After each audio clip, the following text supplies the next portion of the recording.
अस्सलाम वालेकुम प्यारे नाजरीन। क्या आप तसव्वुर कर सकते हैं कि हज़रत लाल शहबाज कलंदर सरकार रहमतुल्लाह अलैह जैसी अजीम हस्ती पर जिना जैसे बदतरीन गुनाह का इल्ज़ाम किसने लगाया और फिर उस बस्ती को कैसे आप सरकार रहमतुल्लाह अलैह के जलाल का सामना करना पड़ा? और उस कम ज़र्फ़ औरत ने ऐसा किसके कहने पर किया? क्यों लोगों ने बग़ैर तहक़ीक़ के आप सरकार को पकड़ लिया? लेकिन फिर अचानक ऐसा क्या हुआ कि काजी के होश उड़ गए? एक ऐसा गवाह सामने आया जिसका तसव्वुर भी कोई नहीं कर सकता था। आखिर वो गवाह कौन था? वो औरत झूठ क्यों बोल रही थी? आइए जानते हैं इस हैरत अंगेज और ईमान अफरोज वाक़े की मुकम्मल हकीकत। बिस्मिल्लाहिर्रहमानिर्रहीम। एक दफ़ा हज़रत लाल शहबाज कलंदर सरकार रहमतुल्लाह अलैह को बारगाह इलाही से हुक्म हुआ कि अब तुम मुल्तान शहर की तरफ जाओ और वहां जाकर दीन इस्लाम की तबलीग करो। इस हुक्म के बाद हज़रत लाल शहबाज कलंदर सरकार रहमतुल्लाह अलैह अपने चंद मुरीदैन के हमरा मुल्तान शहर के बाहर पहुंचे तो वहां पर एक जंगल में क़याम किया। मुरीदीन ने आप सरकार रहमतुल्लाह अलैह से अर्ज़ की, सरकार, इस इलाके का काजी बहुत जालिम और औलिया अल्लाह का मुनकिर है, लिहाजा आपका यहाँ रहना मुनासिब नहीं। आप सरकार रहमतुल्लाह अलैह ने अपने मुरीदीन को फरमाया, उसी काजी को राह हक पर लाने के लिए ही तो हम यहाँ आए हैं। अगर हिदायत ही अपना रास्ता बदल लेगी तो गुमराही को ठीक कौन करेगा? तुम सब लोग शहर में जाओ और लोगों को दीन इस्लाम की दावत दो। आप सरकार का हुक्म सुनकर तमाम मुरीदीन वहां से चले गए। फिर एक दिन हज़रत लाल शहबाज कलंदर सरकार रहमतुल्लाह अलैह रोटी पका रहे थे कि इसी अथना में शहर का काजी उधर से गुजरा।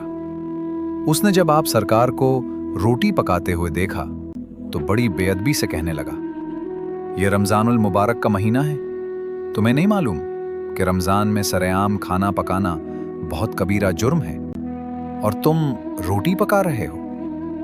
मैं इस जुर्म की वजह से तुम्हें सज़ा भी दे सकता हूँ। आप सरकार रहमतुल्लाह अलैह ने काजी की तरफ देखा और फरमाया, हम ये रोटी अपने लिए नहीं पका रहे, फ़क़र को पेट की भूख नहीं होती, मैं तो ये रोटी तुम्हारे लिए पका रहा हूं जो तुम ईद वाले दिन मेरे पास आकर खाओगे। वो काजी ये बात सुनकर बड़ा हैरान हुआ। कहने लगा, ये कौन सी बात हुई? आज रमज़ानुल मुबारक की 5 तारीख है, ईद तो अभी काफ़ी दूर है, लेकिन तुम आज रोटी पका रहे हो और मैं भला ईद वाले दिन तुम्हारे पास क्यों आऊंगा? आप सरकार रहमतुल्लाह अलैह ने फरमाया, ये बात तुम्हारी समझ से बाहर है, जब वक्त आएगा तो तुम समझ जाओगे। काजी ने बड़ी तंजिया नजरों से आपकी तरफ देखना शुरू कर दिया और बोला, मुझे तो तुम कोई बहके हुए दीवाने लगते हो। ये सुनकर हज़रत लाल शहबाज कलंदर सरकार रहमतुल्लाह अलैह ने इस रोटी को इसी आग की राख के नीचे दबा दिया और खुद इबादत में मसरूफ हो गए। और काजी आप सरकार की शान में नाजीबा जुमले बोलते हुए वहां से चला गया। फिर आखिरी रोजे वाले दिन आप सरकार के मुरीदीन वापस आ गए और उन्होंने आप सरकार से अर्ज की, हुजूर, हमारी ये ख्वाहिश है कि आज की इफ्तारी आप सरकार के पास ही करेंगे। आप सरकार ने फरमाया, देखो, यहाँ पर इस आग के नीचे जो रोटी दबाई हुई है वो अभी कच्ची है और तुम्हारे लिए नहीं है।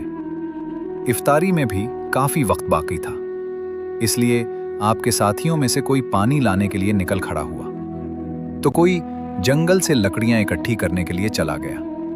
थोड़ी सी गंदुम हज़रत लाल शहबाज कलंदर रहमतुल्लाह अलैह के पास पड़ी थी। आप सरकार रहमतुल्लाह अलैह उसको पसवाने की गर्ज से शहर की तरफ चले गए।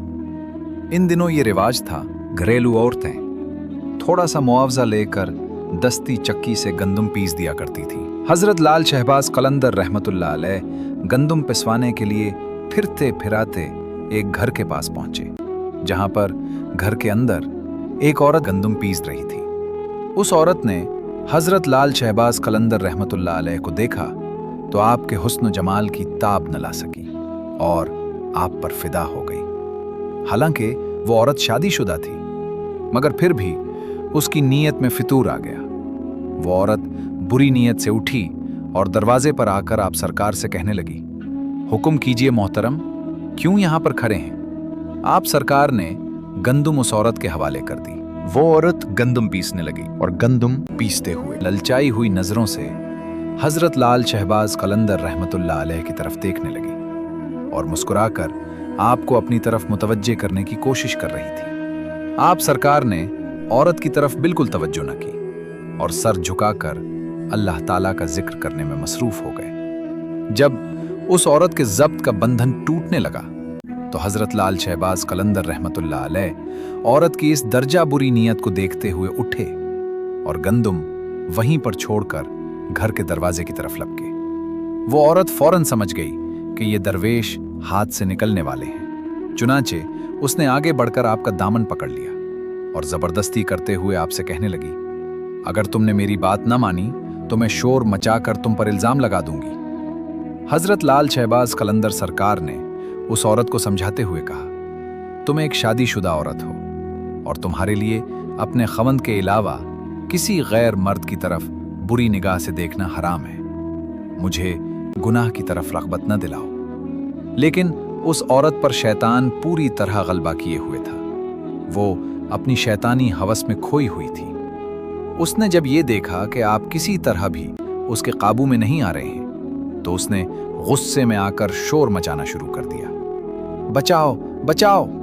औरत का शोर और गुल सुनकर इर्द गिर्द के घरों से बहुत से लोग दौड़े आए और एक मजमा सा इकट्ठा हो गया। सब औरत से पूछने लगे, क्या माजरा है? वो बताने लगी, ये दरवेश मेरी इज्जत लूटने की कोशिश कर रहा था। चुनांचे लोग उस औरत की बात सुनकर आप सरकार रहमतुल्लाह अलैह को काजी के पास ले गए। वहां पर काजी ने औरत से असल सूरत हाल पूछी। औरत ने वही बात बताई जो मोहल्लादारों को बता चुकी थी।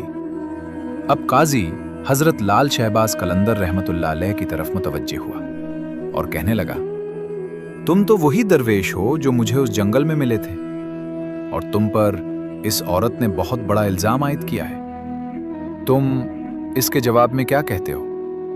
और ये इल्जाम ऐसा है कि इसके बदला में सिवाय गवाह पेश करने के और कोई सूरत तुम्हारे छुटकारे की नहीं है। हजरत लाल शहबाज कलंदर सरकार रहमतुल्लाह अलैह ने बड़े इत्मीनान से जवाब दिया, ऐ काजी, उयूब व नकाइस से पाक साफ सिर्फ हजरत मोहम्मद मुस्तफ़ा सरकार सल्लल्लाहु अलैहि वसल्लम की ज़ात पाक है। किसी के अबों को जाहिर करना कोई अच्छा काम नहीं है। लेकिन अगर आप इस बात पर बजिद हैं कि मैं अपनी सफाई में कोई गवाह पेश करूं, मेरा गवाह इस औरत का ये शीरखार बच्चा है जो इस वक्त अपने वालिद की गोद में है और उस वक्त अपने झूले में लेटा हुआ सब कुछ देख रहा था। वहां पर मौजूद तमाम लोग आपकी ये बात सुनकर हैरत ज़दा हो गए और काजी भी कहने लगा, ऐ शख्स, क्या कभी किसी शीरखार बच्चे ने भी गुफ्तगू की है? इस पर हजरत लाल शहबाज कलंदर रहमतुल्लाह अलैह जलाल में आ गए और बोले, ऐ काजी, मैं बेगुनाह हूं और इस औरत ने मुझ पर बड़ा घटिया इल्जाम आयद किया है। उस वक्त इसका शीरखार बच्चा झूले में लेटा हुआ था और जहां तक इस बच्चे के कलाम करने की बात है तो इस बच्चे से वही कलाम कराएगा जिसने बचपन में हजरत ईसा अलैहिस्सलाम से कलाम करवाया था। काजी आपका ये जवाब सुनकर हक्का बक्का हो गया। तमाम हाजरीन भी हैरानगी से खड़े सारी कार्रवाई देख रहे थे। अब काजी ने बच्चे के बाप को हुक्म दिया कि वो बच्चा लेकर उसके सामने आए। चुनाचे बच्चे को काजी के सामने हाजिर किया गया। हजरत लाल शहबाज कलंदर रहमतुल्लाह अलैह बच्चे से मुखातिब हुए और फरमाया, ऐ मासूम, वो ज़ाते बारी ताला जिसने अय्याम तुफूलियत में हजरत ईसा अलैहिस्सलाम को कलाम करने की कुव्वत अता फरमाई थी, तुम उस खुदाए वहदहू ला शरीक को हाजिर व नाजिर जानकर गवाही दो कि जिस वक्त मैं तुम्हारे घर में मौजूद था तुमने उस वक्त अपना अंगूठा चूसते हुए क्या देखा था और हमारे दरमियान क्या गुफ्तगू हुई थी। अल्लाह ताला की कुदरत कामिला और हजरत लाल शहबाज कलंदर रहमतुल्लाह अलैह की करामत से وہ شیرخوار بچہ اپنے باپ کی گود میں سے بآواز بلند بول اٹھا کہ جو کچھ یہ درویش فرما رہے ہیں وہ بالکل سچ ہے۔ میری ماں جھوٹ بول رہی ہے۔ اصل خطاوار میری ماں ہے، جس نے بری نیت سے اس درویش کے دامن پاک کو کھینچا تھا۔ بچے کے منہ سے یہ الفاظ سنتے ہی وہاں پر موجود تمام لوگوں پر لرزہ طاری ہو گیا۔ وہ حیرت کے سمندر میں کھو گئے۔ اسی وقت قاضی اپنی جگہ سے اٹھا اور حضرت لال شہباز قلندر سرکار رحمت اللہ علیہ کے قدموں میں گر گیا۔ اس نے آپ سرکار کو مسند اعلیٰ پر بٹھایا اور عرض کی، حضور، اب تو رمضان المبارک کا مہینہ ختم ہو گیا ہے۔ آپ سرکار نے ایک دم اپنا سر مبارک اٹھایا اور فرمایا، پھر تو اب ہماری روٹی بھی پک گئی ہوگی۔ چنانچہ اسی وقت قاضی آپ کے ساتھ اس جنگل میں پہنچا۔ جب راکھ سے روٹی کو نکالا گیا تو وہ روٹی بالکل پک چکی تھی اور کہیں سے بھی خراب نہ تھی۔ سبحان اللہ! قاضی نے یہ منظر دیکھ کر آپ سرکار کے ہاتھوں کو بوسہ دیا اور عرض کی، حضور، مجھے راہ حق کی پہچان کروائیں۔ حضرت لال شہباز قلندر سرکار رحمت اللہ علیہ نے اسے فرمایا، تمہیں حق کی پہچان کروانے کے لیے ہی تو ہم نے یہ روٹی پکائی تھی۔ اس کے بعد وہ قاضی اور بہت سارے غیر مسلم لوگ دائرہ اسلام میں جوک در جوک آنے لگے۔ ناظرین، اس داستان سے ہمیں یہ سبق ملتا ہے کہ اللہ تعالیٰ اپنے نیک بندوں کی عزت خود محفوظ فرماتا ہے، چاہے دنیا ان پر کتنے ہی الزامات کیوں نہ لگا دے۔ سچ ایک نہ ایک دن ضرور سامنے آتا ہے اور جھوٹ آخر کر رسوا ہو کر رہتا ہے۔ اگر آپ کو یہ ایمان افروز داستان پسند آئی ہو تو ویڈیو کو لائک کریں، چینل کو سبسکرائب کر کے کمنٹ میں اپنی رائے ضرور دیجیے گا۔ شکریہ۔ اللہ تعالیٰ ہمیں حق بات سمجھنے اور سچ کا ساتھ دینے کی توفیق عطا فرمائے۔ درود و سلام ہو آقائے دو جہاں سرور کائنات حضرت محمد مصطفیٰ سرکار صلی اللہ علیہ وآلہ وسلم اور آپ کی آل پاک پر، آمین۔